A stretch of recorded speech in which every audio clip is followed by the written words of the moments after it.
আসসালামু আলাইকুম বন্ধুরা, সবাই কেমন আছেন? এটা ছিল আমার মেয়ের পরীক্ষার লাস্ট দিনের ভিডিও। তো আমরা সবাই মিলে ঠিক করেছিলাম যে আমরা ওয়ান ডিশ পার্টি করব। তার জন্য আমরা সবাই বাড়ি থেকে এক একটা করে খাবার বানিয়ে এনেছিলাম।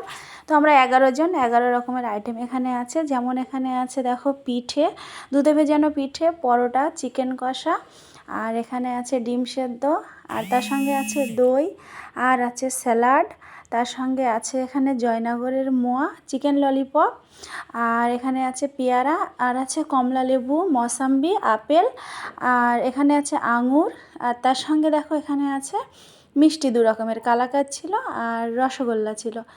তো সব মিলিয়ে দিনটা খুব সুন্দর কেটেছে আমাদের, সবাই মিলে খুব আনন্দ করেছিলাম, আর অবশ্যই থামস আপ ছিল।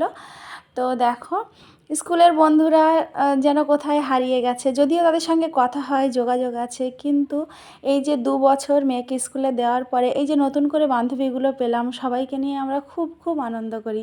তো আমাদের দিনগুলো যখন এক জায়গায় হই খুব ভালো কাটে। বেসিক্যালি আমরা এক জায়গায় খুব একটা হই না, পরীক্ষা ছিল তাই জন্য আমরা এক জায়গায় হয়েছিলাম। তো সবাই মিলে এটা প্ল্যানিং করা হলো। তো দেখো একে একে খাবার সার্ভ করা হয়েছে, এখানে আমরা আমাদের এনজয় করে খাবার খাচ্ছিলাম, কত গল্প করলাম। তো সব মিলিয়ে সত্যি দিনটা খুবই ভালো কেটেছে। আর খোলা আকাশের নিচে বসে সবাই মিলে এই যে পিকনিকটা করলাম, আরও তো ভালো লাগলো। তোমাদের ভিডিওটা কেমন লাগলো অবশ্যই কমেন্ট করে জানাতে ভুলবে না। দেখা হবে আবারও একটা নতুন ভিডিওতে। সবাই ভালো থেকো, সুস্থ থেকো, টাটা।